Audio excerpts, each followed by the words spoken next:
everyone, welcome to December Favourites. I'm making the unprecedented move today to film the whole thing wearing hair rollers because the Babyliss Curl Pods are one of my favourites, and it's something that I want to sort of live demo it for you, really, to show you how easy it was to use. But we'll come back to that because they need a few more minutes just to cool down.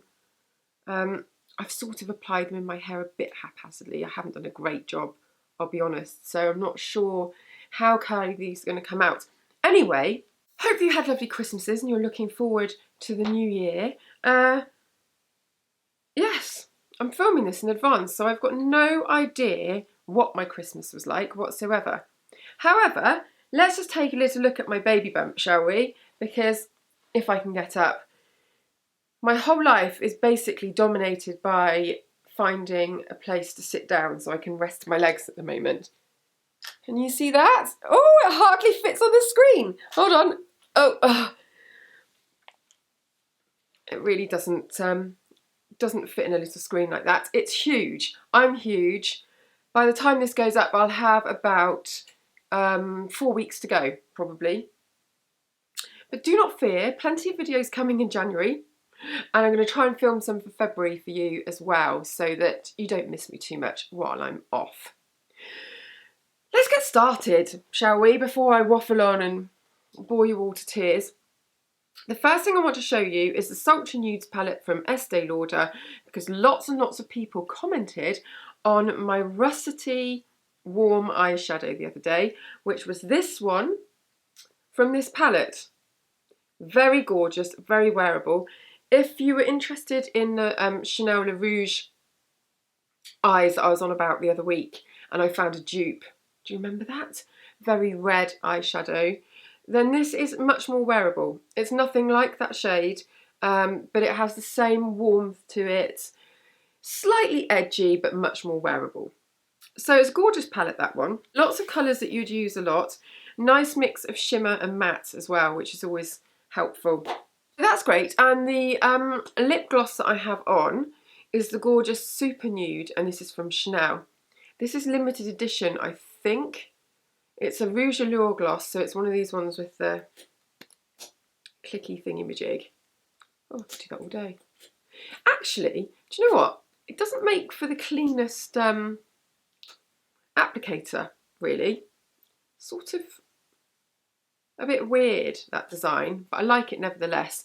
This is part of the sort of wintry collection that they did, so it's limited edition. But really, really nice. I like that colour. Very neutral. And then I positively raved about this in my last video, or 2 videos ago, the Amazon video that I did. This is Wonder Brow. First introduced to this by Caroline Barnes, the makeup artist, and she used it on my brows. This is the blonde shade. It's a sort of brow filler, plumpifier, just makes them sort of more defined, slightly darker, adds a little bit of oomph to them. But unlike a lot of brow things that are just, you know, makeup for the day, this one lasts for a few days. So it's not semi-permanent, but it's sort of in between. And it just does a brilliant, brilliant job. If you're very low maintenance like I am, and you just want your brows to look a little bit more zhuzh, then this is perfect. It's about 19 quid, something like that. It comes with a little spoolie thing so you can shape your brows. It's very important that you do that as well. Don't just plonk it on with this brush thing, look. Otherwise you will look mad, because it comes out quite dark in a way. So you use it sparingly and then you sort of comb it through and it starts to go a little bit waxy and stodgy. A very, very, very easy to use, and the effects are great. Budget buy of the month isn't actually a budget buy, really, strictly speaking.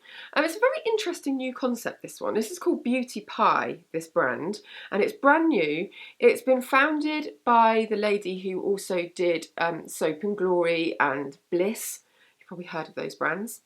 So she's very clever. She's always coming up with sort of beauty innovations that nobody's done before, or ways of presenting beauty.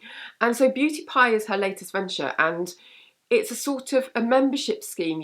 You pay, I think, £10 a month, and then all of the makeup that you buy from them comes at cost price.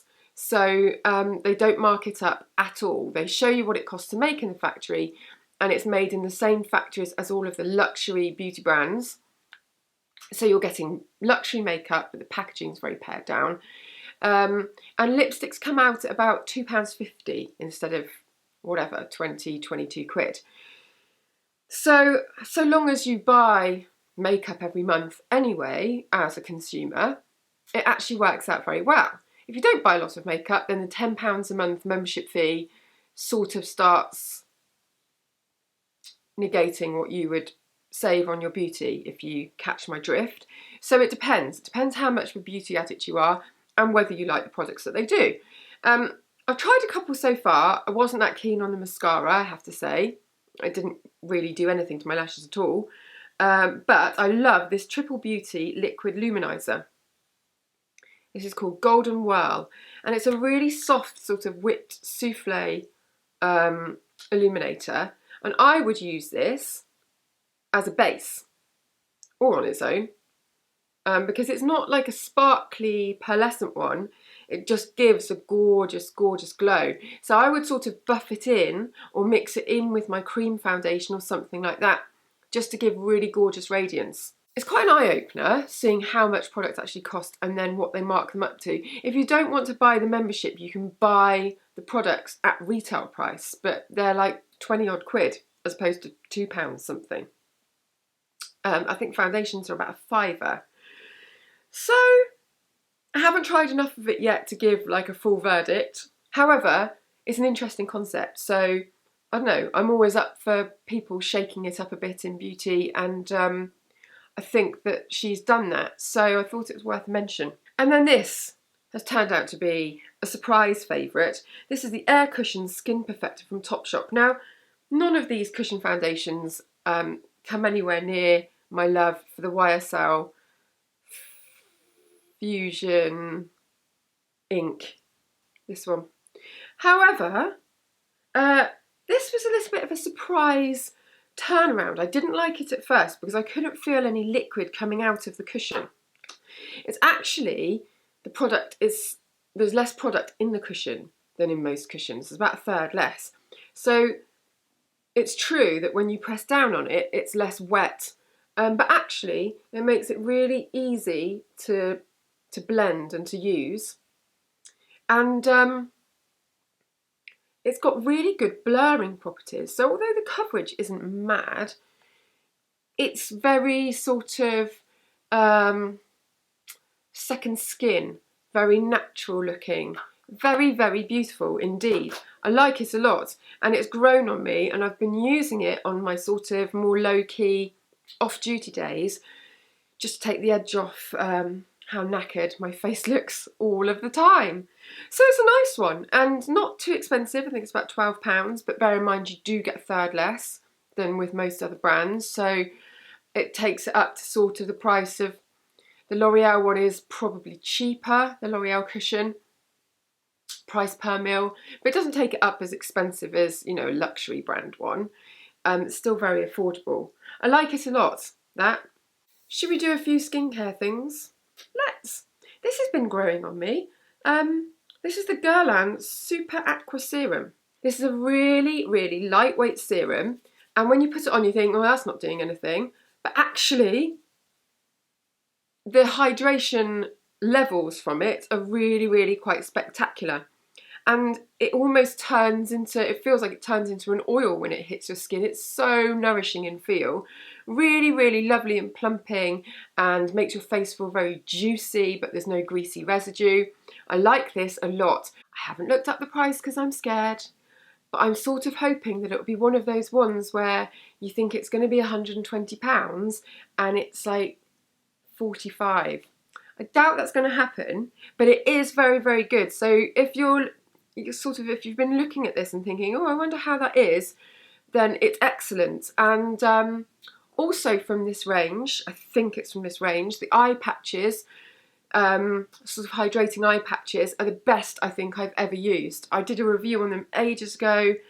They are really, like, your lines sort of disappear. Incredibly expensive, so actually this is going to be expensive, isn't it? However, does the job. So if you're in the market for a little treat to self, then go for it. I've also been mixing in to various things. This, which is the MV Organic Skincare Rose Plus Booster, which is for delicate and dehydrated skin and perfect if you're sort of hormonally imbalanced, me most of the time. So great during pregnancy or sort of on menopausal skin or any skin that is just falling apart with hormones. Rose is really great for balancing hormones apparently, but this just adds that little bit of oomph, and you just need a couple of drops. You can use it neat, but I like to mix it into a moisturiser, and it just, the Rose moisturiser that Sharon does, Sharon is the founder of MV Organic Skincare, is amazing at resetting my skin.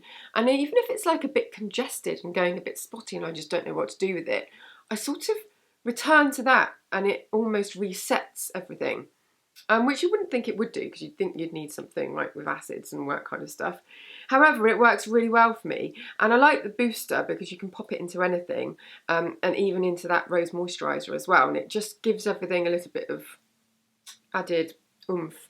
But I just find it really settling on my skin. And I've been mixing it with this serum, oddly, and then not using a moisturiser some of the time. So that's worked really well. But yeah, this is great. You only need a couple of drops at a time. Once you start using it, you won't be able to stop. You can add it to your primer as well, or you could add a little drop to your foundation if you wanted to plumpify your foundation. And this Clinique Smart Night Custom Repair Moisturiser, oil-free. I mentioned this in my mega moisturiser video the other week. I'm just so pleasantly surprised by this. I just think it's brilliant. It's really, really moisturising, but seems to sort of give your skin a nice renewed overnight effect as well. So it's not just, you know, slathering on lard. It's very, very good. And, you know, Clinique, mid-range, it's not ridiculously pricey, it's not cheap, but it's not outrageous. So I'd highly recommend that if you're looking for a night cream. Something very effective. Mama Bee body oil, Burt's Bees, brilliant if you've got a big pregnant tummy which is growing every day. I just love this, and it's one of the only oils. It's really cheap, it's quite cheap, and it's one of the only ones that's got sensible pourer. I'm sick of sprays. Like, I don't want to spray oil on myself because it just takes ages, and some of them have got an open top. That's slightly better, but you end up pouring loads out. This one's just perfect. It smells really nice, works really well. Job is a good one. I've got to stop saying job's a good one. Talking of oils though, if you want to go completely the other way, this is one of those products that came into my office and I just couldn't believe how much I loved it instantly. It's very expensive. It's a very luxury fragrance. It's Portrait of a Lady. I don't know whether you've smelt that before. If you haven't, go in somewhere and smell it. And this is the hair and body oil of that fragrance. I don't often... Oh my God, it's just so divine. I've been using it as a sort of perfume, really, on pulse points and stuff like that, because I can't bear to use a load of it and slather it all over. However, you can put a couple of drops into the palms of your hands and then distribute it through the dry ends of your hair as well, and it works really well and your hair ends up smelling amazing. So that's a good little trick. But it really is, you know, like a very decadent product. I had to mention it because it's very rare that I try something and I'm like instantly, oh my God, this is so amazing. And that's how I felt with that. Should we let these curlers out? So shall I show you how they work first of all? Here's like the curl pod machine. Can you see that there? Slightly odd because you have to swivel it to get to both sides. But that's just the design of it, and I suppose they wanted it to be round. That's absolutely fine. And this is one of the pods. So you pull it out like that, and then you wrap your hair around this central bit. These should be renamed idiot pods because anybody, literally anybody, could use these. They're so easy, that's why they're in my favourites. And then once you finish wrapping your hair up, you just pop that shut like that on your hair and it closes it in. I mean, I don't think you can get easier than that. You get 18 of these all together. The thingy only holds 12, so you have to sort of swap. Once you've done your first 6, you swap in the other 6 and then whatever. But I've only used 12 in my hair. As I said before, I've done it very haphazardly and it probably isn't going to look that great, but I just wanted to demo it for you. So you wind it all in and then it just traps it in there for you. I mean, how good is that? Because I am rubbish at using curlers. That's given quite a nice wave actually, considering how badly I did it. You wouldn't put as much hair in as I've put in. I'm so lazy when it comes to my hair. If you wanted the big sort of voluminous root lift, then you would probably still use like a traditional roller or a Velcro roller or something like that to get the height, because these are a little bit hard to get up to the root. However, if you're rubbish with curling ones or curlers and it's the ends that you want to get a little bit of movement into, then these are perfecto. There we go. Thanks for watching.